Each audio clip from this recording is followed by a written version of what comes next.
malam Jumat Kliwon, aku pulang liwat kuburan. Aku bertemu perempuan duduk rileks di batu nisan. Aku nyengir, dia tertawa, gigi ompong panjang taringnya, rambut panjang botak atasnya, jari tangan keriting semua. Merinding bulu jaketku,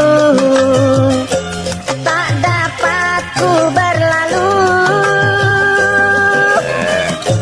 Ketika aku mau pingsan, akhirnya dia pingsan duluan.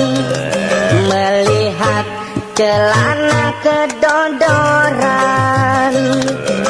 malam Jumat yang selanjutnya ku bermaksud liwat lainnya, malah nyasar ke hutan rimbang tempat setan berpesta pora.